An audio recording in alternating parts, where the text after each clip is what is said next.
everybody. Welcome. I'm Dr. Clarkvonheller. I just came back from South Texas College where we had another wonderful class on college success. And with hundreds of young people coming back into the high school situation, and even middle-aged people coming back into high school after years of being out, I thought that it'd be nice if we made a short video on college success. What are some of the steps and some of the skills needed to make you and to ensure that you will be a success at not only high school, if it's the high set program, if it's the GED, taking the TSI, how to take tests and all those anxieties and all of that. So let's make a short video. Of course, I had to stop here before getting the video. So hey, come along with me as we make this video.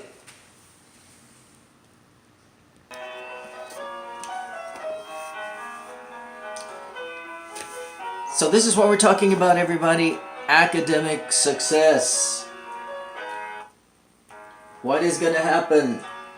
All right. Now we're finally settled down at home. And this is my little office in McAllen, Texas.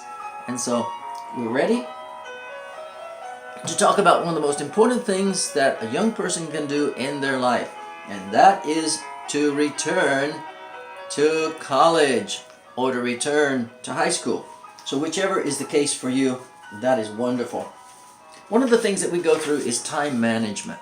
And we encourage the students to take a 24-hour look at their entire schedule, whatever it might be. If you have kids, how many hours do you have to spend with the kids and doing their homework, bathing, eating, etc., the whole thing. You're married, or maybe you're single. You live with your parents. How much time do you interact? How many hours do you have to sleep, of course? How many hours do you have to study for your test, for your teachers, etc., etc.? So time management is absolutely crucial. And the higher that you move up the scale of education, of course, the more difficult it can be depending upon what courses of study that you take. But time management is everything. When you look at your own life, what am I doing with the minutes of the hour and the hours of the day that we have will help you a lot in time management. I'm going to give you 10 of the skills that I think are probably the most important in returning back to high school and being successful in college success. Number one is set your goal. What is your goal? I know everybody watching this is saying, well, it's to finish high school. That's going to be the first one. That's wonderful. Now prioritize your goals. What is your first goal? What are the goals that are under it? Like when you're outlining, large capital I, now A and B under it. Number two, take responsibility for what's happening in your life. And don't go around saying, pobre de mí, I can't finish high school because of XYZ, XYZ. I have no money, have no job, have no transportation. Hey, you can come up with a million excuses. All of us can. But you have to take responsibility, and that's number two for your life. Number three, self-discipline. When you're alone, what are you like? A very, very famous man once said, you know who you are when you're all alone with yourself. Not by yourself, but with yourself. Who are you? Self-discipline is hard.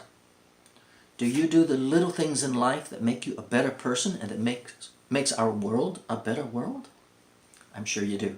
Number four, in the skills you need for academic success in life in general is self-development. You have to constantly reinvent yourself, re-educate yourself. Use YouTube. It's free. YouTube everything that you can for more and more and more information. The more information, as they say, information is power, right? And it certainly is. So number four is self-development. Can you play the guitar? How do you know? Till you try. And with YouTube, you can teach yourself the guitar. You can teach yourself piano. You can teach yourself French. Number five, successful people read. What are you reading? What books are you reading? I'm going to pan around so you can see my library here at my home. This is my library, jumbled as it may be. Somebody asked me one time, have you read all those books? Well, I really don't think I've probably read all of them. Some of them are mostly for reference that I can just, go find something. But people who succeed read. Doctors and surgeons and professors and people that are in very, very high positions, they read. Number 6, manage your time. We just talked about that. If you have too many tasks, you're going to have to eliminate some of them and prioritize. Number 7, take risk. Never did a person win the lottery by not taking a risk. They had to buy a lottery ticket. So take risk. It's great. Number 8, keep going through setbacks. I want you to think in your life of someone that's never had a setback, that's never had a failure in their life. And I doubt that you're going to find very many. In fact, I don't think you're going to find any at all. Number 8 is keep going through the setbacks. Number 9, find a way to win. I will give my all to win. I will do anything necessary that is correct in this life to win. What will it take for you to win?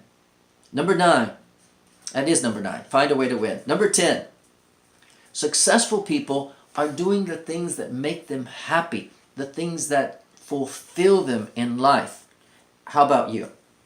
Find out what you really like to do and go for it. Just like it's the old saying, I've never worked a day in my life because I loved where I worked. I loved what I did.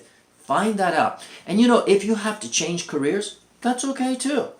A lot of people change careers. In fact, I read a statistic that said that most people, most professionals will change careers at least 3 times in their life, in their career, their working years, etc.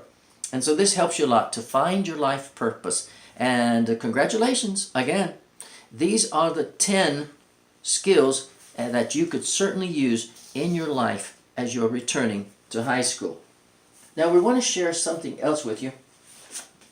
In our life, we normally have these 4 things: physical, social, mental, and spiritual. Now take out a piece of paper and write these 4 on it, exactly as seen here. And see if you can fill in the spaces here. What are you doing to make your body better? People that are overweight, they can fix that problem. People too skinny, they can fix that problem. You have a sight issue, well, you can fix that problem usually. Hearing issues, usually you can fix whatever you need physically. Let's work on that. Let's get it taken care of. Social. Are you a social person? Well, all humans are social, even and animals. Animals are social as well, aren't you glad? Because dogs love us so much, and our kitty cats and our pets, etc. Being social is wonderful. And you might say, well, I don't like too much being social. Well, that's okay too. Because if you love yourself, you're never alone anyway. Think about that. So, you're social. Mental. What are you doing to increase your mental health? What is your dependence upon artificial chemicals for your life? I hope you're not dependent upon artificial chemicals for your life at all. Or even prescription drugs. Doesn't mean you have to take them the rest of your life if you're given a prescription, but always work on the mental part of your life, because they say that who you are is really from one ear to the other. That is who you really are. And all these other things add on, but this one is actually who you really are. And this is mental. What is your mental health like? Are you happy? Number 4, spiritual. Human beings are spiritual. My best example is when you get on an elevator and there's some people on the elevator and nobody talks and you're kind of nervous. It's very quiet.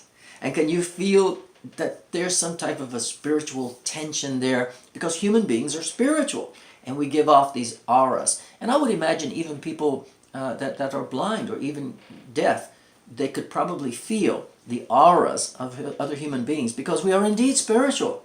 So increase your spiritual life. It's very good to be spiritual. There are a lot of people that are extremely spiritual. They're not necessarily religious, but they're spiritual. Or you can be religious and spiritual. Or you can be very religious and not spiritual at all. I'll let you think about those. And there is quite a bit of research that has been conducted on those three axioms that I just mentioned. But your spirituality is very important for both you and your spouse, your mother and your father, your family, the spiritual. And the spiritual and the social go together. The social and the physical, they all go together to make you a wonderful person. And then I want to flip this chart over. Here's another one that I invented. And this one is, if you take a piece of paper, put a square, 4 quadrants. First one is, who were you? You know, go back as far as you want. Your parents, your grandparents. Who were you genealogically? Are you from Spain? Are you from Italia? Are you from Great Britain? Who were you? And it's a play on words, I realize, and grammatically it's not correct, but who were you? Just leave it at that. In a previous life, for example, millions of people in India believe in past life regression and that we come back, etc., etc. So don't think it's a new idea or that it doesn't exist. It exists for billions of people on the planet. Who were you previously? So that's fun. And how about this one? Who are you? And that means right now. Who are you right now? Where do you live? What's your geography? You live on a certain street or out in a certain area. You live in a certain county, state, nation, place, geography. We all live somewhere. So, who are you where you are living? Who are you? What makes you who you are right now? What do you eat? How much do you exercise? What language do you speak? What languages do you speak? Who are you? Number 3 is, who will you be? Right here. Who will you be? And this is, of course, the future. Who will you be? And of course you might say, I don't know. But we want to plan, because the person that plans is the person that gets where they're going to go. You never took a journey that you didn't know where you were going. I mean, it's very rare. You could get in the car and just take off, but most people do know where they're going. Where will you be? And you might say, where will you be in 5 years? Where will you be in 10 years, etc. And it's always fun to prognosticate the future. But this will help you to make a plan. And then this one, the last quadrant, is the composite you. You are who you were, who you are, and who you will be. Well, this is Dr. Clarkvonheller, and today we've been talking about college success. And I hope that you were able to enjoy this short video, and we will leave you at this time. Thank you so much for joining us here on the Clarkvonheller channel. And so I'll say adios from now, from wherever you are to wherever you want to be. This is Dr. Clarkvonheller.